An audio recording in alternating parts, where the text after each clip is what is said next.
السلام علیکم۔ Urdu centre hub میں خوش آمدید۔ یہ ہیبتناک اور لرزہ خیز داستان سماٹرا کے جنگلات سے تعلق رکھتی ہے۔ واقعات اس قدر پر اسرار اور بعد فہم ہیں کہ سائنس کے اس عظیم الشان دور میں بمشکل ہی ان پر یقین آئے گا۔ دنیا کے متمدن اور بارونق شہروں میں رہنے والے لوگ جنگل کی زندگی کے تصور سے بھی ناآشنا ہیں۔ انہیں کیا معلوم کہ جنگل میں بسنے والوں کو قدم قدم پر کس طرح موت کا سامنا کرنا پڑتا ہے۔ ان کی تہذیب، ان کی رسمیں، ان کے رواج وہی ہیں جو ہزارہا سال سے ان قوموں میں راج ہیں اور جنہیں ہم وحشیانہ حرکتیں کہہ سکتے ہیں اور ان کا مذاق اڑاتے ہیں۔ کئی سال تک جاوا کے جنگلوں میں گھومنے کے بعد جب میں اپنے وفادار ملازم ہاشم کی معیت میں سماٹرا کی طرف روانہ ہوا، نہ جانے کیوں مجھے اپنے دل میں ایک عجیب اضطراب محسوس ہونے لگا، جیسے کوئی قوت بار بار میرے کان میں کہہ رہی ہو کہ تو وہاں مت جا، تو وہاں مت جا۔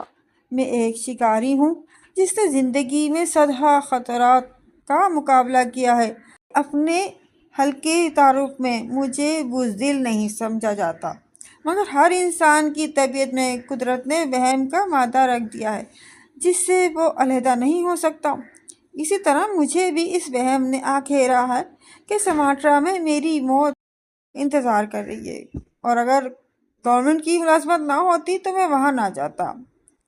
میری اضطراب کی وجہ یہ نہ تھی کہ سماٹرا میرے لیے ایک نئی جگہ تھی، جی نہیں، میں وہاں اس سے پہلے کئی برس رہ چکا تھا اور وہاں کے لوگوں سے اچھی طرح واقفیت تھی، اور یہ بھی جانتا تھا کہ جاوا کے جنگلات کی نسبت سماٹرا کے جنگلات کہیں زیادہ گھنے اور بھیانک ہیں۔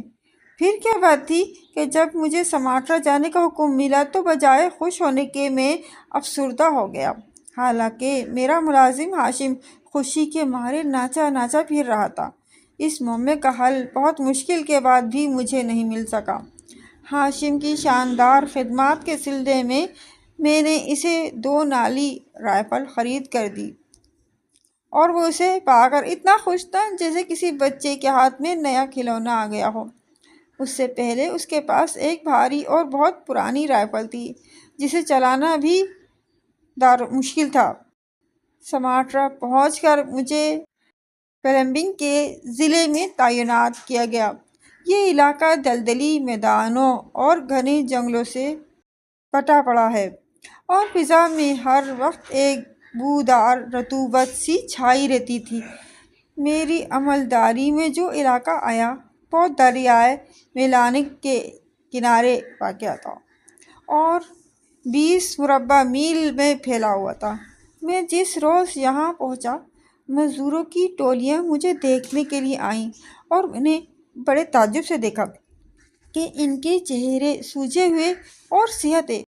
معلوم ہوا کہ اس علاقے میں کالا بخار اور ملیریا کثرت سے پھیلا ہوا ہے، اور یہاں ان مزدوروں کو علاج کرنے والا بھی کوئی ڈاکٹر نہیں ہے۔ مصیبت یہ تھی کہ یہ لوگ اس قدر جاہل اور وحشی تھے کہ بیماریوں سے محفوظ رہنے کے لیے جو قواعد انہیں بتائے جاتے ان پر بالکل عمل نہ کرتے تھے۔ حالانکہ وہ دیکھتے تھے کہ وبائی امراض کی بدولت روزانہ 3-4 آدمی موت کا شکار ہو رہے ہیں۔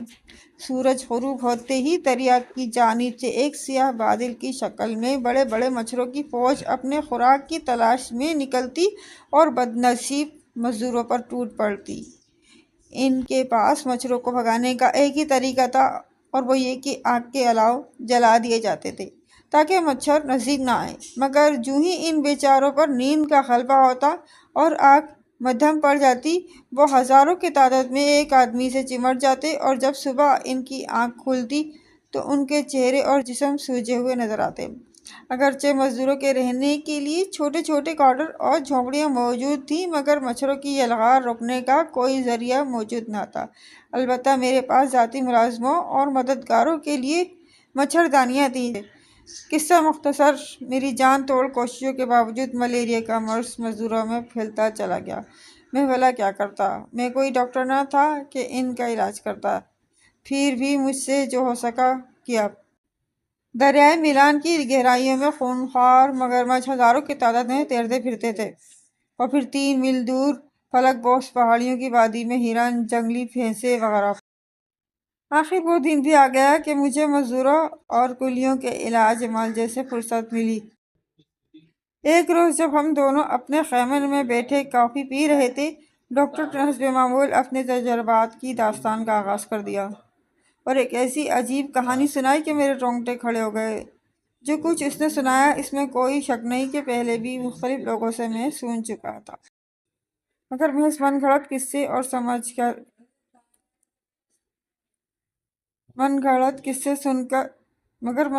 قصے سمجھ کر میں نے ایسے واقعات پر زیادہ غور کرنا مناسب نہیں سمجھا تھا۔ مگر جب ڈاکٹر نے تفصیلاً مجھے وہی کہانی سنائی تو پہلی مرتبہ احساس ہوا کہ واقعی اس داستان کی تہ میں کچھ نہ کچھ حقیقت کا عنصر موجود ہے۔ قصہ یہ تھا کہ انائی کے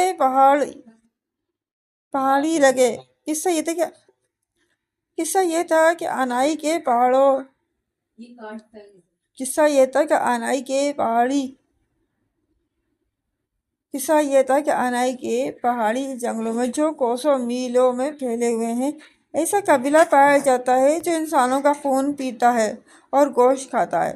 اگرچہ اس آدم خور قبیلے کے افراد بہت کم ہیں، لیکن ان کی دہشت اس قدر پھیلی ہوئی ہے کہ کوئی بھی اس طرف جانے کی جرات نہیں کرتا، اور جو بھولا بھٹکا وہاں پہنچ جاتا کبھی واپس نہ آتا۔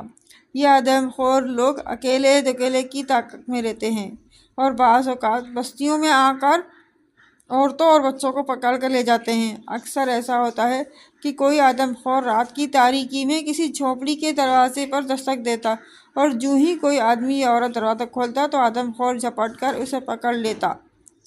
اس سے پہلے کہ اس کا تعاقب کیا جائے، وہ اپنے شکار کو لے کر جنگل کی تاریکی میں غائب ہو جاتا۔ یہ آدم خور اس قدر شہزور اور پھرتیلے ہیں کہ بیک وقت 2 آدمیوں کو اٹھا لینا ان کے لیے کوئی مشکل نہیں تھا۔ اس موقع پر ڈاکٹر نے جو داستان مجھے سنائی، وہ آپ اس کے الفاظ میں سنیے۔ یہ آج سے 6 ماہ پہلے کا واقعہ ہے۔ مجھے ان دنوں انائی کے جنگلوں میں درختوں کی کٹائی کا کام کرنے والے مزدوروں کی دیکھ بھال پر لگایا گیا۔ علاقہ چونکہ بے حد خطرناک تھا، اس لیے گورنمنٹ نے 12 مقامی سپاہیوں پر مشتمل ایک دستہ میری حفاظت کے لیے روانہ کیا۔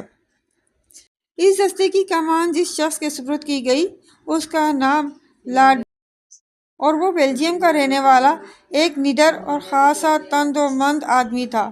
اور سچ تو یہ ہے کہ میری نسبت یہاں کے باشندوں اور ان کے رسم و رواج کے بارے میں لارڈ بل کی معلومات بہت وسیع تھی۔ ایک رات کا ذکر ہے، ہم دونوں آگ کے الاؤ کے گرد بیٹھے ادھر ادھر کی باتیں کر رہے تھے کہ لارڈ بل نے مجھ سے انائی کے آدم خور انسانوں کا پہلی بار ذکر کیا۔ میں یہ سمجھا کہ یہ بھی محض گپ ہے، اس لیے ہنس کر کہا، چھوڑو یار، کوئی اور قصہ سناؤ، میں نے ایسے قصے بہت سنے ہیں۔ لیکن لارڈ بل کے چہرے پر پھیلی ہوئی سنجیدگی اور گہری ہو گئی۔ چند لمحوں تک وہ اپنی گھنی مونچھوں کے سرے مروڑتا رہا، پھر بولا، ڈاکٹر، یہ معاملہ مذاق میں ڈالنے والا نہیں ہے۔ تم جانتے ہو کہ 12 سپاہیوں کا یہ دستہ آخر کس لیے بھیجا گیا ہے؟ میری حفاظت کے لیے۔ ٹھیک ہے، مگر یہ تم نے نہیں سوچا کہ آخر یہاں تمہاری حفاظت کا کیوں خاص طور پر انتظام کیا گیا ہے؟ آخر اس سے پہلے بھی تم بہت سے مقامات پر جا چکے ہو، حکومت نے اس وقت تمہاری اتنی حفاظت نہیں کی۔ بے شک وہ صحیح کہہ رہا تھا، معاملے کے اس پہلو پر تو ابھی تک میں نے کوئی توجہ ہی نہ دی تھی۔ اتنے میں لارڈ بل نے کہا، اس کی وجہ صرف یہ ہے کہ ہم انائی کے علاقے میں ہیں، جہاں درندوں کے علاوہ آدم خور انسان بھی موجود ہیں، جو رات کی تاریکی میں شیروں اور چیتوں کی کھالیں اوڑھ کر آتے ہیں اور اپنے شکار کو پکڑ کر لے جاتے ہیں اور اسے کچا ہی کھا جاتے ہیں۔ اگر تم انسانی ہڈیاں اور کھوپڑیاں دیکھنا چاہو تو میرے ساتھ چلنا، کھائیوں اور گھنی جھاڑیوں میں یہ ہڈیاں پڑی مل جائیں گی۔ وحشت کی ایک لہر مجھے اپنے جسم میں دوڑتی ہوئی محسوس ہوئی، جیسے کسی نے میرے ریڑھ کی ہڈی پر برف رکھ دی ہو۔ تو حکومت ان آدم خوروں کو نیست و نابود کیوں نہیں کر دیتی؟ میں نے سوال کیا۔ لارڈ بل مسکرایا، ڈاکٹر، تم بھی کیا معصومانہ بات کرتے ہو؟ پہلے اس علاقے کو دیکھو، یہ تو کنگوں کے خوفناک جنگلوں کو بھی مات کرتا ہے۔ اس میں ایک دو آدمی تو درکنار، اگر 1 لاکھ بھی چھپ جائیں تو ان کو تلاش کرنا محال ہے۔ حکومت نے اسی کوشش میں اپنے شکاری گنوائے ہیں، جن کی ہڈیاں بھی بعد میں دستیاب نہیں ہوئیں۔ ابتدا میں تو برسوں تک علم نہ ہو سکا کہ انسانوں کو پھاڑ کھانے کی وارداتیں خود انسان ہی کر رہے ہیں۔ سارا الزام شیر اور چیتوں پر ڈال دیا جاتا تھا، کیونکہ انہی کے پنجوں کے نشانات بستیوں اور جنگلوں میں دیکھے جاتے تھے۔ مگر یہ بعد میں انکشاف ہوا کہ درندے بے قصور ہیں، یہ تو آدم خور انسان ہیں۔ تھوڑی دیر توقف کے بعد لارڈ برن نے اپنی داستان یوں شروع کی کہ یہ 2 سال پہلے کا ذکر ہے، جب میں آنائی کے علاقے میں پہلی بار آیا۔ میں نے سنا تھا کہ یہاں شیروں کی وادی مشہور ہے، جہاں شیر اور چیتے کثرت سے ہیں۔ مقصد صرف شکار کھیلنا تھا۔ ان دنوں آدم خور انسانوں کے بارے میں کسی کو کچھ معلوم نہ تھا، بلکہ جو شخص جنگل میں گم ہو کر واپس نہ آتا، اس کے بارے میں یہی سمجھ لیا جاتا کہ وہ کسی درندے کے منہ کا لقمہ بن گیا ہے۔ ایک روز رہنمائی کے لیے ایک مقامی باشندے کو ساتھ لے کر شیروں کی وادی میں گھومنے کے لیے نکلا۔ اس کا نام شائقہ تھا اور یہ پولیس میں کافی عرصے تک ملازمت کر چکا تھا اور بڑا وفادار اور بہادر شخص تھا۔ میرے اور شائقہ کے پاس رائفلیں تھیں۔ ایک وسیع اور اس دلدلی میدان کو ہزاروں صعوبتوں کے بعد عبور کرتے ہوئے ہم شیروں کی وادی میں پہنچے۔ یہ دلدلی میدان سے کوئی 3 میل دور پہاڑی سلسلوں کے دامن میں واقع تھی۔ یہ پہاڑی سلسلہ دلدلی میدان سے بھی زیادہ دشوار گزار ثابت ہوا اور ہمیں اونچے اونچے ٹیلے چھلانگ کر آگے بڑھنا پڑا۔ جنگل میں چاروں طرف ایک ہیبت ناک سناٹا طاری تھا اور قدم قدم پر خاردار جھاڑیاں ہمارا راستہ روکے کھڑی تھیں۔ اسی طرح کوئی 1 میل تک ہم دونوں شکاری آگے نکل گئے۔ ہم جوں جوں آگے بڑھتے جاتے تھے، جنگل میں تاریکی پھیلتی جاتی تھی، کیونکہ بلند درختوں کی چوٹیاں آپس میں ایک دوسرے سے اس طرح ملی ہوئی تھی کہ سورج کی روشنی بمشکل زمین تک پہنچ سکتی تھی۔ تپتاً شائقہ کے منہ سے حیرت کی ایک ہلکی سی چیخ نکلی اور اس نے لپک کر میرا بازو پکڑ لیا۔ میں نے گردن گھما کر دیکھا تو سامنے ہی جھاڑیوں میں کوئی 20-25 گز کے فاصلے پر ایک شیر خونخوار نظروں سے ہمیں گھور رہا تھا۔ شیر یکا یک دھاڑا اور ارد گرد کی پہاڑیاں اس کی ہولناک گرج سے کانپ گئیں۔ جنگل میں شیر کی ہیبت کا صحیح اندازہ وہی شکاری کر سکتے ہیں جو شیر کے شکار کا عملی تجربہ رکھتے ہیں۔ کتنا ہی نڈر اور جرئیں آدمی ہو، شیر کو پہلی بار دیکھتے ہی ممکن نہیں کہ اس کے ہوش و حواس برقرار رہیں، اور یہی کیفیت میری ہوئی۔ رائفل میرے ہاتھوں میں تھی، لیکن جب چلانے کا ارادہ کیا تو ایسا معلوم ہوا جیسے میرے ہاتھ سون ہو چکے ہیں۔ شیر نشانے کے عین زد میں تھا، مگر ہم دونوں پتھر کی طرح بے جان مورتیوں کی مانند بے حس و حرکت کھڑے اسے دیکھ رہے تھے۔ یکا یک اس نے جست لگائی اور بجلی کی طرح ہماری طرف لپکا۔ سنبھلنے کا موقع ہی کہاں تھا! اس سے پہلے کہ میری رائفل سے گولی نکلے، شیر نے ایک ہی دھوتڑ میں شائقہ کو گرا دیا، مگر دوسرے ہی لمحے خود بخود میری انگلی سے رائفل کی لبلبی دب گئی اور گولی شیر کی گردن میں لگی۔ ایک ہولناک گرج کے ساتھ شیر نے کلابازی کھائی اور غراتا دھاڑتا ہوا سامنے کی جھاڑی میں گھس کر نظروں سے غائب ہو گیا۔ یہ حادثہ ایسا غیر متوقع اور فوری تھا کہ آج بھی سوچتا ہوں تو سخت حیرت ہوتی ہے۔ شائقہ کے دائیں کندھے سے گاڑھا گاڑھا خون مسلسل نکل رہا تھا۔ ظالم درندے نے ایسا جھچا تولا ہاتھ مارا تھا کہ میری سمجھ میں نہ آتا تھا کہ کیا کیا جائے، اور سچ تو یہ ہے کہ مجھے خود موت کی سرگوشیاں سنائی دے رہی تھیں۔ اس ہیبت ناک جنگل میں جو شیروں سے بھرا ہوا تھا، 2 آدمیوں کا ہمیشہ کے لیے گم ہو جانا کسی کے لیے بھی حیرت کا باعث نہ تھا، اور نہ یہاں ہمیں کوئی تلاش کرنے کے لیے آتا۔ سب سے بڑی مصیبت یہ تھی کہ زخمی شیر کہیں قریب ہی موجود تھا، کیونکہ اس کے غرانے کی لرزہ خیز آوازیں مسلسل بلند ہو رہی تھیں۔ میں چاہتا تو شائقہ کو چھوڑ کر اپنی جان بچانے کے لیے واپس جا سکتا تھا، لیکن یہ فعل ایسا سنگ دلانہ اور وحشیانہ ہوتا کہ میں اپنے آپ کو کبھی معاف نہ کر سکتا تھا۔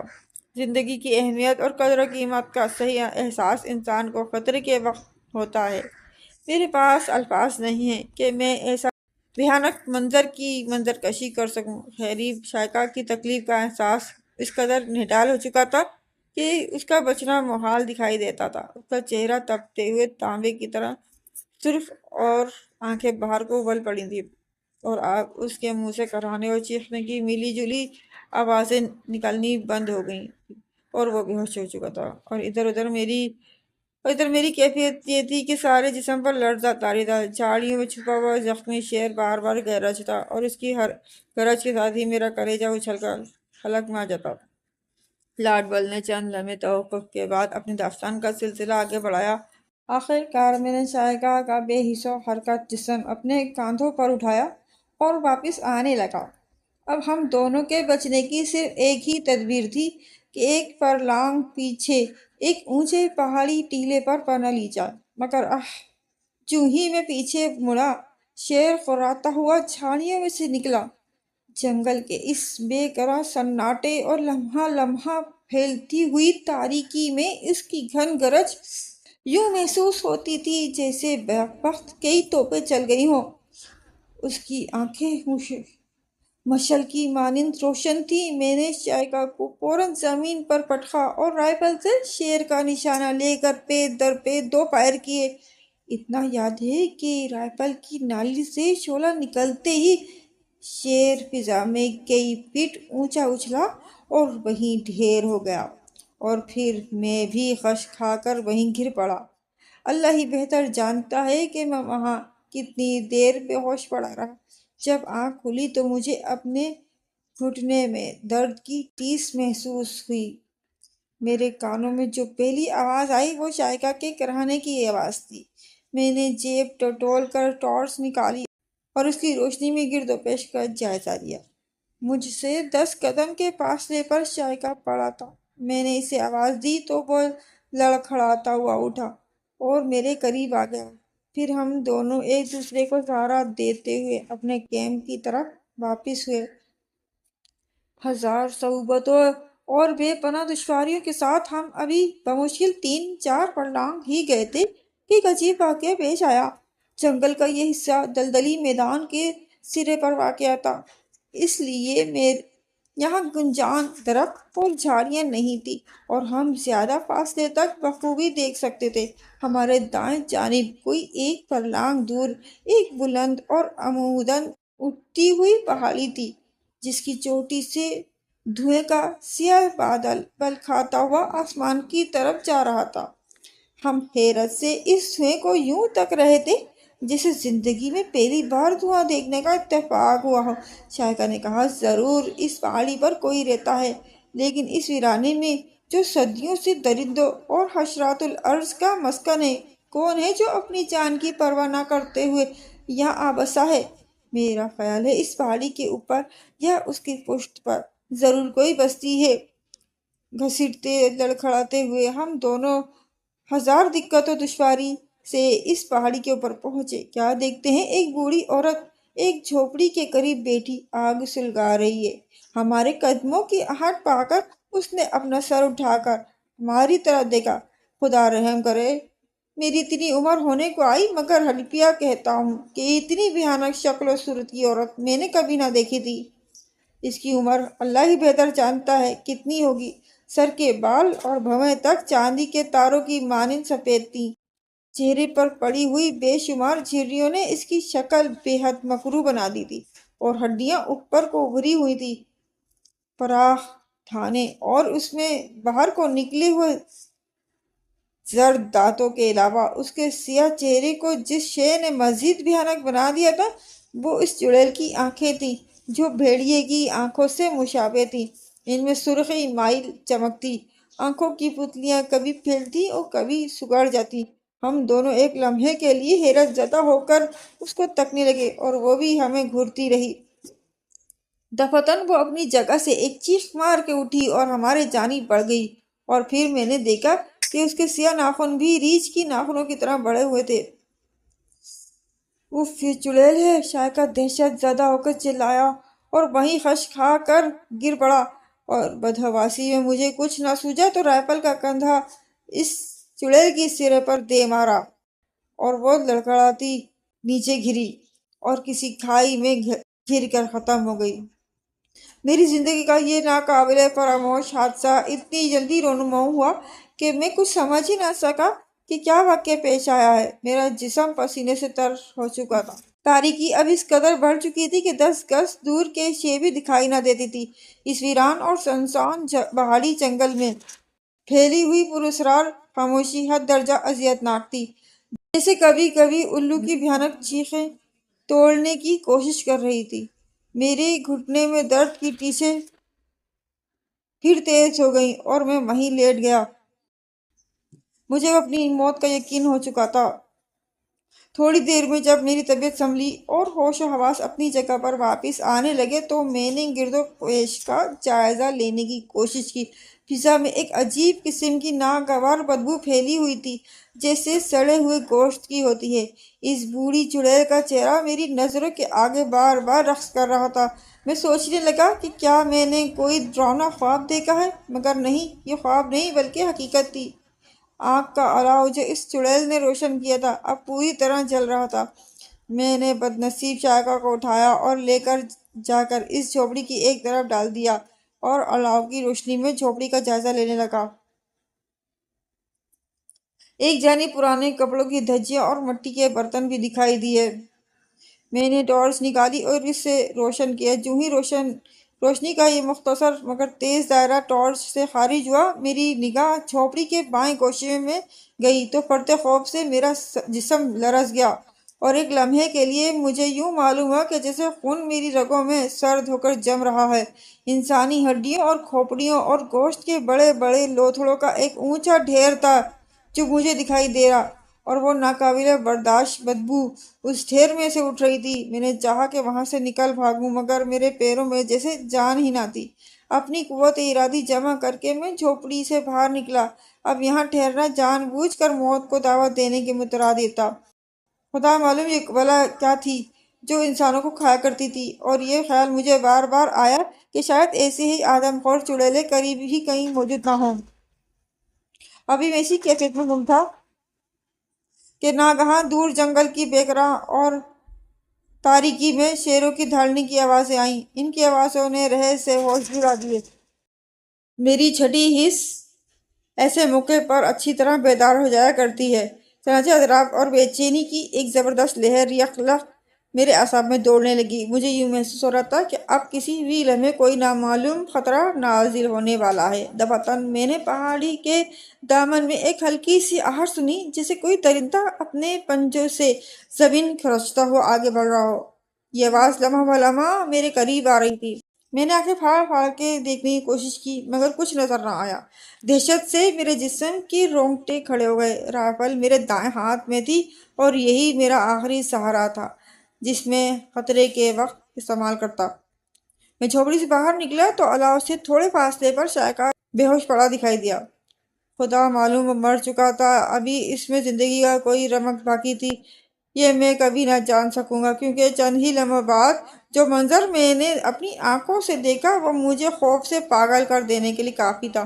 وہ پر اصرار اور رونگٹے کھڑے کر دینے والی آواز دراصل کسی درندے کے قدموں کی نہ تھی، بلکہ بہت سے جنگلی انسانوں کی تھی جو پہاڑی پر چل رہے تھے۔ انہوں نے مجھے نہیں دیکھا، مگر بلندی پر ہونے کے باعث میں انہیں دیکھ چکا تھا۔ میرے سامنے فرار کی ایک راہ تھی، اور وہ یہ کہ میں جھوپڑی کی پشت پر ہو کر پہاڑی سے نیچے اتر جاؤں۔ ٹارچ میرے پاس تھی، جس کی مدد سے راستہ تلاش کرنا کچھ مشکل نہ تھا، مگر جب میں ادھر آیا تو معلوم ہوا کہ پہاڑی کا یہ حصہ اس قدر دشوار اور عمودی ہے کہ قدم ایک لغزش مجھے تحت سرہ میں پہنچا دینے کے لیے کافی ہوگی۔ جھوپڑی اب مجھ سے 20-25 گز کے فاصلے پر تھی، اور میں اس جگہ کھڑا تھا وہاں اس قدر گھپ اندھیرا تھا کہ ہاتھ کو ہاتھ سجائی نہ دیتا تھا۔ پیٹ کے بل لیٹ گیا اور رائفل کا رخ جھوپڑی کی طرف کر کے انگلی ٹریگر پر رکھ دی۔ سوکھی شاخوں کا جلتا ہوا الاؤ اب بجھنے کے قریب تھا، اور اس کے مدھم روشنی میں شائقہ کا بے ہوش جسم صاف دکھائی دے رہا تھا۔ اتنے میں وہ وحشی اوپر چڑھ آئے۔ وہ تعداد میں 5 تھے، سب کے سب بالکل ننگ دھڑنگ، بالوں سے ان کا جسم سارا ڈھکا ہوا تھا۔ داڑھی اور مونچھ اور سر کے بال اس طرح آپس میں مل گئے تھے کہ سوائے آنکھوں کے چہرے کا کوئی حصہ دکھائی نہ دیتا تھا۔ وہ بالکل ایک قد آور ریچھ کی مانند تھے، اور حقیقت یہ ہے اگر میں انہیں دونوں پیروں کے سہارے چلتے نہ دیکھتا تو انہیں ضرور ریچھ کی ہی نسل کا کوئی درندہ سمجھ لینے پر مجبور ہو جاتا۔ شاید وہ اس بوڑھی چڑیل کی تلاش میں یہاں آئے تھے جو انہی کے قبیلے سے تعلق رکھتی تھی، مگر وہ انہیں کہیں نظر نہ آئی۔ شائقہ کو انہوں نے اب تک نہیں دیکھا تھا۔ پہلے میرے جی میں آیا کہ رائفل سے اندھادھند فائر کر کے ان خون آشام موذیوں کا ہمیشہ کے لیے قصہ پاک کر دوں، لیکن اس خدشے سے رک گیا کہ اگر میرا نشانہ خطا ہو گیا اور ان جنگلیوں کو میری موجودگی کا پتہ چل گیا تو ان کے منہ کا لقمہ بننے میں مجھے کوئی دیر نہ لگے گی۔ دفتن انسانی شکلوں کے ان درندوں کے منہ سے بھیانک چیخوں کی آوازیں میرا کلیجہ لرزا گئیں۔ انہوں نے شائقہ کو وہاں پڑا ہوا دیکھ لیا تھا اور اب خوشی سے چلا رہے تھے۔ وہ خون خوار بھیڑیوں کی طرح اس بد نصیب سپاہی کی طرف جھپٹے اور جونگوں کی مانند اس سے چمٹ گئے۔ شاید وہ اس کا خون پی رہے تھے۔ پھر میں نے دیکھا کہ کسی ہتھیار کے ذریعے انہوں نے لاش کے ٹکڑے ٹکڑے کیے اور جلدی جلدی کچا گوشت چبانے لگے۔ یہ منظر اس قدر دہشت انگیز تھا کہ میرا بدن برف کی مانند سرد پڑ گیا۔ میری آنکھوں کے آگے پہلے شرارے ناچنے لگے اور پھر میں جیسے تاریکی کی اتھاہ گہرائیوں میں ڈوبتا چلا گیا۔ ڈاکٹر نے لارڈ بل کی یہ پراسرار داستان کچھ اس انداز سے سنائی کہ ایک مرتبہ تو دہشت کی لہر میرے جسم میں بھی دوڑ گئی۔ میں نے اس سے پوچھا، لارڈ بل اب کہاں ہے؟ اس نے بتایا کہ لارڈ بل کی جان تو بچ گئی، لیکن اس حادثے نے اس کا ذہنی توازن درہم برہم کر دیا تھا۔ بعض اوقات وہ راتوں کو سوتے سوتے چونک کر چیخنے لگتا تھا۔ بعد ازاں اسے جبری رخصت پر اپنے وطن واپس بھیج دیا گیا، اور اب مجھے کچھ علم نہیں کہ وہ زندہ ہے یا مر گیا۔ جب میں نے ڈاکٹر سے اپنے اس شبہ کا اظہار کیا کہ کیا ہمیں لارڈ بل کی روایت پر یقین کر لینا چاہیے، تو وہ کہنے لگا، مجھے اس حادثے کی صداقت پر اس طرح یقین ہے جیسے کل سورج مشرق سے طلوع ہوگا۔ وہ جھوٹ اور گپ بازی کا عادی نہیں تھا۔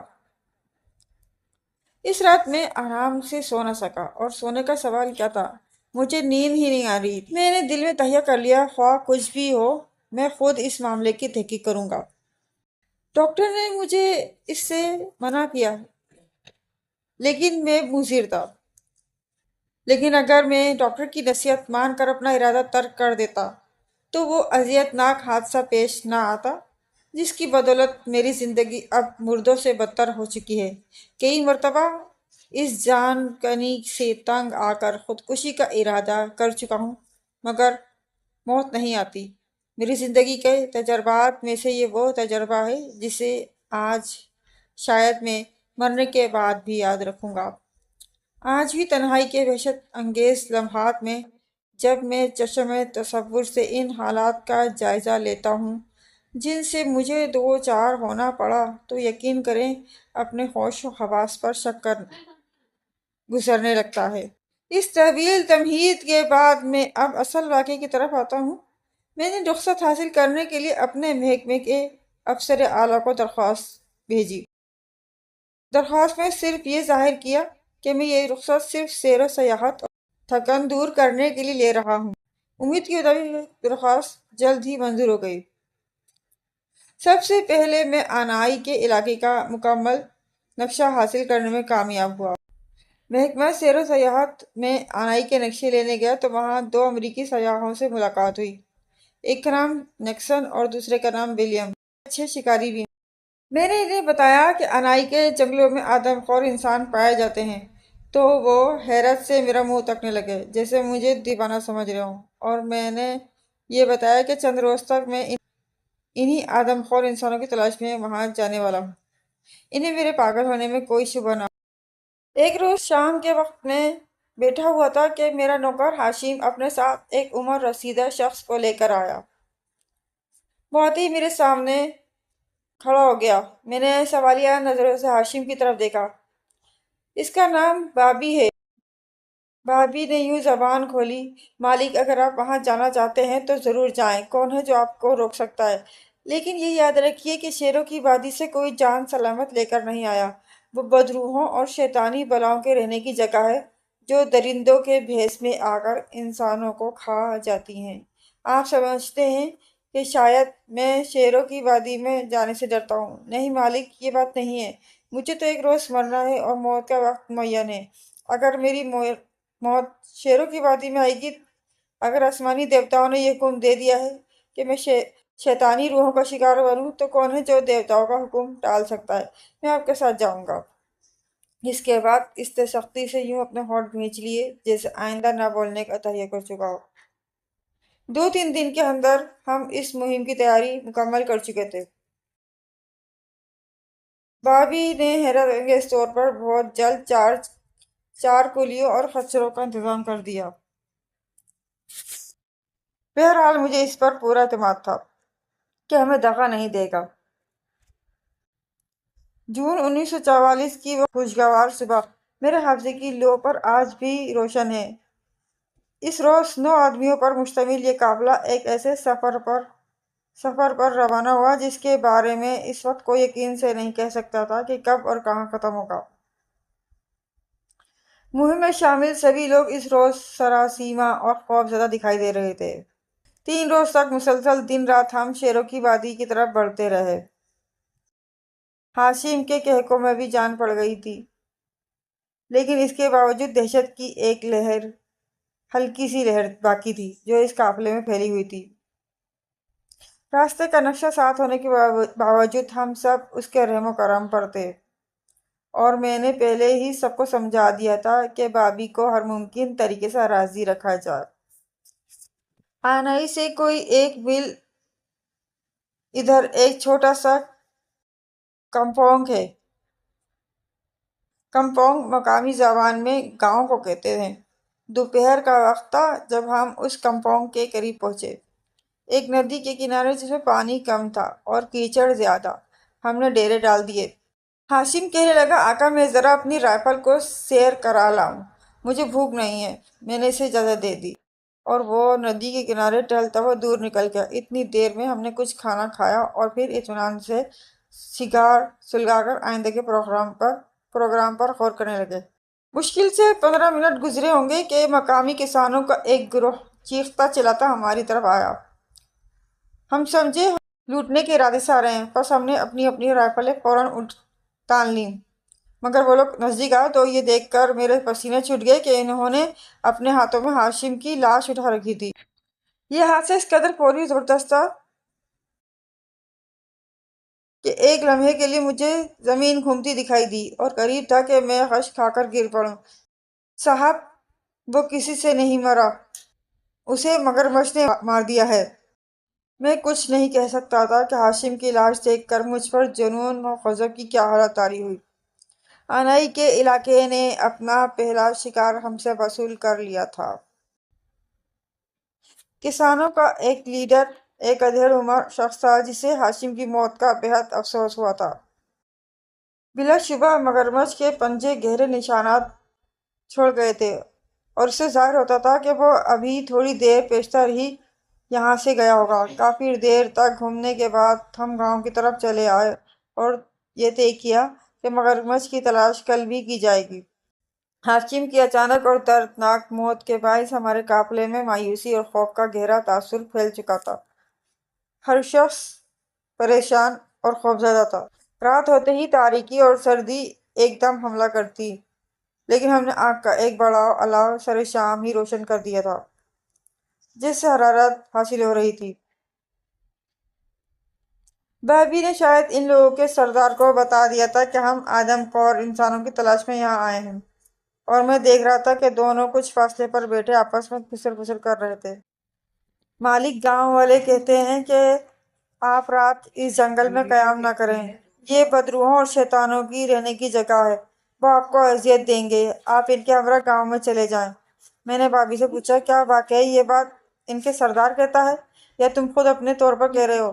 اگر تمہیں یہاں رہتے ہوئے ڈر لگتا ہے تو تم خوشی سے گاؤں میں جا سکتے ہو، ہم بھوتوں اور بدروحوں پر یقین نہیں رکھتے۔ بابی کا چہرہ غصے سے سرخ ہو گیا۔ وہ چند لمحے تک میری طرف دیکھتا رہا، پھر بولا، مالک آپ کیا کہہ رہے ہیں؟ وقت آنے پر معلوم ہوگا کہ بوڑھا بابی اتنا بزدل نہ تھا۔ میں نے اشارے سے گاؤں کے سردار کو بلایا اور اس سے پوچھا، تم نے کبھی انسانوں کو کھانے والے وحشی لوگ یہاں دیکھے ہیں؟ یہ سنتے ہی اس بڈھے پر اتنی دہشت طاری ہوئی کہ اس کا بدن کانپنے لگا، رنگ سفید پڑ گیا اور ہونٹ تھرتھرانے لگے۔ وہ تھرائی ہوئی آواز میں بولا، مالک آپ کو ان کے بارے میں باتیں کس نے بتائیں؟ وہ ہزاروں سال سے ان جنگلوں دریاؤں پر حکومت کرتے آئے ہیں اور کسی دوسرے کو اپنے علاقے میں آنے نہیں دیتے۔ کبھی کبھی رات کی تاریکی میں جب موسلا دھار بارش ہو رہی ہو، آسمان پر بادل گرج رہے ہوں اور بجلی زور سے کڑکتی ہو، تب ان ناقابل عبور پہاڑوں کی جانب سے وحشی درندوں کے چیخنے کی آوازیں سنائی دیتی ہیں۔ یہ شیروں کی وادی ہے مالک، شیروں کی وادی، آپ یہاں سے چلے جائیں۔ اس بوڑھے کے منہ سے یہ پراسرار لفظ سن کر اتنا خوف و ہراس میرے ساتھیوں پر طاری ہوا کہ ان کے منہ سے گھٹی گھٹی سی چیخیں نکل گئیں۔ میرے چار مزدوروں اور ولیم اور نکسن کے چہرے پر بھی ہوائیاں اڑ رہی تھیں اور وہ مجھے اس طرح تک رہے تھے جیسے میں انہیں مار ڈالنے کے ارادے سے یہاں لایا ہوں۔ میں نے ڈانٹ ڈپٹ کر گاؤں والوں کو وہاں سے بھاگ جانے کا حکم دیا، کیونکہ میں جانتا تھا کہ جب تک یہ ہمارے پاس بیٹھے رہیں گے میرے ساتھیوں کو فضول کے قصے سناتے رہیں گے۔ میں نے اپنے امریکی دوستوں کو بہت ڈانٹا اور کہا، اگر وہ اتنے بھی بزدل تھے تو انہیں آنے سے پہلے سوچ لینا چاہیے تھا۔ آنائی کی فلک پوش پہاڑیوں کے پیچھے سے جب سورج طلوع ہوا تو اس وقت کا منظر اس قدر دل فریب اور معصوم تھا کہ ہم سب تھوڑی دیر کے لیے اسی میں گم ہو گئے۔ میں نے جلدی جلدی کافی بنائی، ناشتہ کیا اور رائفل لے کر ان پرندوں کے شکار کے لیے نکل پڑا۔ بوڑھا بھابی ایک خچر کو ساتھ لیے آ رہا تھا۔ جب وہ قریب آ گئے تو میں نے بھابی سے پوچھا، خچر کس لیے لائے ہو؟ آخر اس کی کیا ضرورت ہے؟ مالک، کیا آپ مگرمچھ کو مارنے کا ارادہ بدل چکے ہیں؟ میں حیرت سے اس کے منہ کی طرف دیکھنے لگا۔ مگرمچھ کا خچر سے کیا تعلق؟ مالک، مگرمچھ مارنے کے لیے یہ خچر ہی اس وقت کام دے گا۔ وہ صبح ہی صبح اپنے شکار کی تلاش میں نکلتا ہے۔ ہم اس خچر کو اس جگہ باندھ دیں گے جہاں کل مگرمچھ نے گائے کو پانی میں گھسیٹا تھا۔ مگرمچھ خچر دیکھ کر ضرور کنارے پر آئے گا۔ وہ مسکرایا اور خچر کی رسی تھامے آگے بڑھ گیا۔ اس کارروائی کے بعد وہ ہماری طرف لوٹ آیا۔ ہم کنارے سے کوئی 50 گز دور درختوں کی آڑ میں کھڑے تھے اور اب صرف مگرمچھ کا انتظار کر رہے تھے۔ پون گھنٹہ اسی عالم میں گزر گیا، مگرمچھ کا دور دور تک پتہ نہ تھا۔ خچر نے زور زور سے اچھلنا اور ہلانا شروع کر دیا۔ اس نے شاید خطرے کی علامت سونگھ لی تھی۔ 15 منٹ تک خچر اسی طرح بے چینی سے اچھلتا رہا۔ دیکھتے ہی دیکھتے مگرمچھ نے اپنی لمبی سی دھوتنی پانی سے باہر نکالی اور سرنگ نما جبڑا کھول کر 2-3 مرتبہ ادھر ادھر منہ گھمایا۔ خدا کی پناہ کس قدر زبردست مگرمچھ تھا، حالانکہ ہم اس سے کافی فاصلے پر تھے۔ وہ یک لق بے حس و حرکت ہو کر مگرمچھ کو دیکھنے لگا۔ مگرمچھ نے اچھل کر اپنے جبڑے میں خچر کی گردن پکڑنے کی کوشش کی، لیکن خچر بھی غافل نہ تھا۔ اس نے گردن موڑ کر ایک درختی اس زور سے ماری کہ مگرمچھ پشت کے بل گر گیا، مگر فوراً لوٹ پوٹ کر وہ پھر خچر کی طرف لپکا اور اس مرتبہ اس نے خچر کی ٹانگ اپنے منہ میں دبا لی۔ خچر اور مگرمچھ دونوں کے حلق میں سے اب طرح طرح کی خوفناک آوازیں نکل رہی تھیں۔ مگرمچھ نے پوری قوت سے خچر کو گھسیٹنے کے لیے سر جھکایا اور زمین پر گڑی ہوئی میخ اکھڑ گئی۔ میخ اکھڑتے ہی خچر کو جیسے نئی زندگی ملی۔ اس نے جنگل کی طرف بھاگنا چاہا اور مگرمچھ اسے ندی کی طرف لے جانا چاہتا تھا۔ کئی منٹ تک یہی کھینچتانی جاری رہی، یہاں تک کہ خچر سخت لہو لہان اور زخمی ہو کر گر پڑا۔ اب مگرمچھ نے اسے دوبارہ اپنے منہ میں پکڑا اور کنارے کی طرف پلٹا۔ ہم نے سوچا کہ خچر تو مارا ہی گیا، اب مگرمچھ کو جانے نہ دیا جائے۔ ہماری رائفلوں سے بیک وقت 3 شعلے نکلے اور مگرمچھ کلابازیاں کھا کر ڈھیر ہو گیا۔ خچر اب بھی زندہ تھا اور مگرمچھ کے جبڑے سے اپنا گلا چھڑانے کی جدوجہد کر رہا تھا۔ ہم بھاگتے ہوئے ذرا قریب پہنچے تو مگرمچھ نے پھر انگڑائی لی اور خچر کی ٹانگ لپک کر پکڑ لی اور تیزی سے کنارے کی طرف بڑھا۔ کتنی زبردست قوت اس کے جسم میں چھپی ہوئی تھی کہ 3 گولیاں کھانے کے باوجود اس نے کوئی اثر نہ لیا۔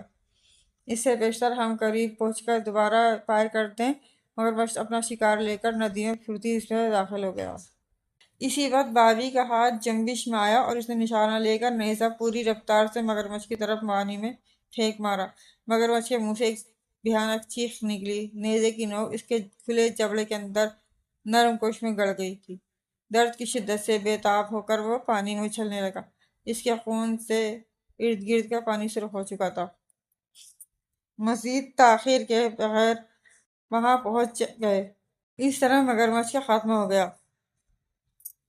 مزید 5 میل کی صعوبت کا سفر ہم نے یوں طے کیا جیسے 5 صدیوں کی مسافت ہے، اور جب ہم آنائی کے پہاڑوں کو عبور کر کے وادی میں داخل ہوئے تو سورج کی کرنیں چوٹیوں پر الوداعی نگاہیں ڈال کر رخصت ہو رہی تھیں۔ ہم سب تھکن کے باعث خود چور چور تھے۔ فضا میں نمی کی شدت صاف محسوس ہو رہی تھی۔ 5 میل دور وہ گاؤں جسے ہم پیچھے چھوڑ آئے تھے اس بلندی سے صاف دکھائی دے رہا تھا۔ کل شام کے کھانے سے فارغ ہو کر ہم اپنے اپنے کمروں میں دبک گئے اور آئندہ پروگرام کے تعلق باتیں کرنے لگے۔ جانے کب نیند آ گئی، لیکن کچھ معلوم نہیں کہ کتنی دیر سویا، لیکن اتنا یاد ہے کہ شور کی ایک ہلکی سی آواز سے میری آنکھ کھل گئی۔ میرے دونوں امریکی دوست قریبی پڑے بے خبر سو رہے تھے۔ میں نے کان لگا کر یہ پر اسرار شور سننے کی کوشش کی، مگر مدھم اور غیر واضح تھی کہ کچھ پتہ نہ چلا کہ کدھر سے آ رہی ہے۔ بس یوں محسوس ہوتا تھا جیسے کوسوں میل دور کہیں ڈھول سا بج رہا ہو۔ میں آہستہ سے اٹھا، سرہانے لگی ہوئی رائفل اور ٹارچ اٹھائی اور خیمے سے باہر نکل آیا۔ میری چھٹی حس مجھے بتا رہی تھی کہ کوئی نامعلوم خطرہ پیش آیا ہے، اور وہ خطرہ کہاں تھا یہ میں نہیں جانتا تھا، مگر لمحہ بہ لمحہ میرے حواس خود بخود معطل ہو رہے تھے اور کلیجہ اندر ہی اندر بیٹھا جا رہا تھا۔ میں بابی کو دیکھنے کے لیے دوسرے خیمے میں گیا۔ اندر ٹارچ کی روشنی ڈالی تو زمین پیروں سے نکل گئی۔ خیمہ بالکل خالی پڑا تھا اور بابی غائب تھا۔ اس وقت بوڑھے بابی کا غائب ہونا نیک پال نہ تھا۔ سمجھ میں نہ آتا تھا کہ کیا حادثہ پیش آیا، وہ کدھر گیا۔ میں اس فکر میں گم تھا کہ میرے عقب میں ہلکی سی آہٹ ہوئی۔ میں نے پلٹ کر دیکھا تو دہشت سے میرے بدن میں تھرتھری سی چھوٹ گئی اور اس سردی میں بھی پسینے کے قطرے میری پیشانی پر پھوٹ نکلے۔ 2 وحشی جنہوں نے شیر کی کھالیں اوڑھ رکھی تھی 20 قدم کے فاصلے پر کھڑے حیرت سے مجھے گھور رہے تھے۔ ڈھیل ڈول اور قد و قامت میں وہ بالکل دیو کی مانند دکھائی دیتے تھے۔ ان کی داڑھیاں اور سر کے بال حد سے زیادہ بڑے ہوتے اور آنکھیں یوں روشن تھی جیسے اندھیرے میں شیر کی آنکھیں چمکتی ہیں۔ 1-2 سیکنڈ تک وہ مجھے دیکھتے رہے۔ ان کے ہاتھوں میں کوئی ہتھیار نہ تھا۔ میں بھی بے حس و حرکت اپنے جگہ پر کھڑا ان کی طرف دیکھتا رہا۔ یکا یک وہ آگے بڑھے اور میں ہوش میں آ کر جلدی سے رائفل سیدھی کی اور اندھا دھند فائر کر دیا۔ ایک وحشی چیخ مار کر گر پڑا اور لڑکتا ہوا نیچے اللہ جانے کہاں جا گرا۔ دوسرا ڈر کے فوراً ایک چٹان کی آڑ میں ہو گیا اور میں نے دوبارہ اس کا مکروہ چہرہ نہیں دیکھا۔ میرے ہاتھ پیر اس غیر متوقع حادثے کی بدولت بری طرح لرز رہے تھے۔ فائر کی آواز سن کر ولیم اور نکسن بیدار ہو گئے اور رائفلیں سنبھال کر باہر نکل آئے۔ میں نے ان سے کہا ہمیں فوراً یہ جگہ چھوڑ دینی چاہیے کیونکہ وحشیوں نے ہمیں دیکھ لیا ہے۔ آدھی رات کو اس پر اسرار وادی میں ہم 3 اجنبی شخص اب اپنی جان بچانے کی فکر میں غرق تھے۔ مجھے یقین تھا کہ بوڑھا بابی ضرور ان خونخوار وحشیوں کے ہتھے چڑھ گیا ہے، ورنہ یوں اچانک غائب نہ ہو سکتا تھا۔ وہ پراسرار آواز جو بہت دور سے آتی تھی اب قریب آ رہی تھی اور مجھے اس میں کوئی شبہ نہ تھا کہ یہ ضرور آدم خور وحشیوں کی ٹولی ہے جو اس وقت شکار کی تلاش میں نکلی ہے۔ انتہائی بدحواسی میں اپنا تمام سامان وہیں چھوڑ کر ہم تینوں رائفلوں اور کارتوسوں سمیت وہاں سے بھاگ نکلے۔ اب سوال یہ تھا کہ جائیں کس طرف۔ شمال کی طرف کوہستانی آنائی کا سلسلہ ہمیں پناہ دے سکتا تھا، بس اسی طرف روانہ ہوئے۔ وہی چاندنی جو تھوڑی دیر پہلے اداس اور سوگوار نظر آتی تھی اب ہمارے لیے نہایت مددگار ثابت ہوئی، ورنہ ہم اندھیرے میں ضرور کسی سینکڑوں فٹ گہرے کھڈے میں جا گرتے۔ اس وقت جنگل میں شیروں نے گرجنا شروع کر دیا۔ شاید وحشیوں کے غل غبارے سے ان کے آرام میں خلل پڑ گیا تھا۔ شمال میں ان پہاڑی غاروں کے قریب پہنچے جو اللہ جانے لیل و نہار کی کتنی گردشیں دیکھ چکے تھے۔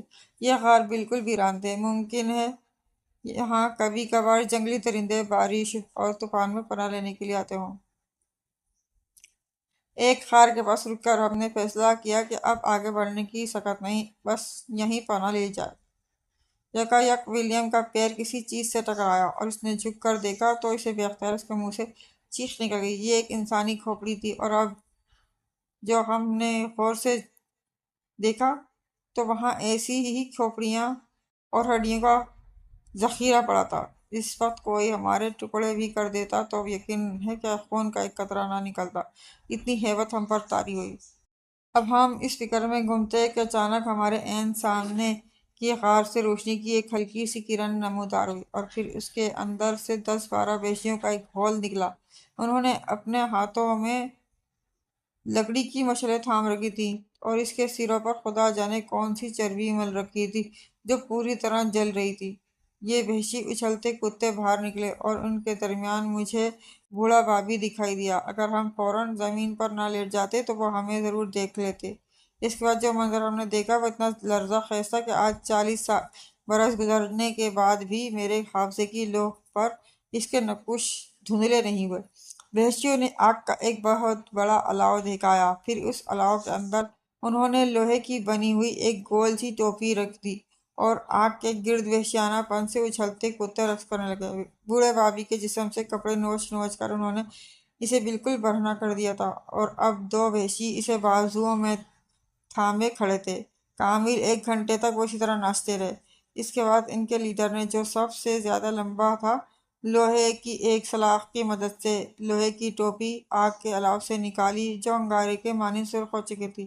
ہم حیران تھے کہ آخر اس آہنی ٹوپی کو گرم کرنے سے ان وحشیوں کا مقصد کیا ہے، مگر تھوڑی دیر بعد جب انہوں نے بوڑھے بھابی کو دھکیل کر درمیان میں کیا تو پڑتے خوف سے ہمارے کلیجے اچھلنے لگے۔ بھابی کا برہنہ جسم خشک پتے کی مانند لرز رہا تھا، اور موت کو اس قدر بھیانک انداز میں اپنے قریب دیکھ کر کون تھا جو اپنے ہوش و حواس قابو میں رکھتا۔ یکا یک وحشیوں نے وہی ٹوپی ہوا میں معلق کی اور زور سے بھابی کے سر پر رکھ دی۔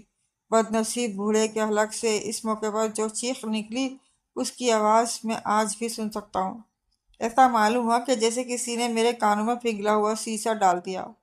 یہی وہ موقع تھا جب دونوں امریکیوں کے منہ سے چیخیں نکل گئی، اور وحشیوں کی توجہ فوراً ہماری جانب مبذول ہو گئی۔ مجھے اپنی بزدلی کا اعتراف کرنا چاہیے کہ میں نے ان امریکیوں کو وہیں چھوڑا اور وہاں سے بے تحاشا بھاگ پڑا۔ اتنا ضرور جانتا ہوں کہ وحشیوں نے انہیں پکڑ لیا تھا۔ تمام رات میں مسلسل بھاگتا رہا۔ اندھا دھند مجھے راستے کا کچھ علم نہ تھا۔ میرے کپڑے دھجیاں دھجیاں ہو چکے تھے اور پیر زخمی۔ آخر ایک جگہ بے ہوش ہو کر گر پڑا۔ آنکھ کھلی تو میں نے اپنے آپ کو ایک جھوپڑی کے اندر پایا۔ کچھ لوگ مجھے گھیرے کھڑے تھے۔ معلوم ہوا میں پورے 3 دن بعد ہوش میں آیا ہوں، اور یہ لوگ وہی ہیں جن کے گاؤں کے اندر آنائی ندی میں ہم نے مگرمچھ مارا تھا۔ پڈانگ کے ہسپتال میں پڑا 2 سال تک زندگی اور موت کی کشمکش میں مبتلا رہا۔ میری دونوں ٹانگیں بیکار ہو چکی تھیں، اور ڈاکٹروں نے اس خدشے کے پیش نظر کہ زہر جسم میں نہ پھیل جائے دونوں ٹانگیں کاٹ دیں۔ میں آج زندہ ہوں لیکن مردوں سے بدتر، اور اب بھی راتوں کو سوتے سوتے یکلخت چیخنے لگتا ہوں۔ لوگ مجھے پاگل سمجھتے ہیں۔ کیا میں واقعی پاگل ہوں؟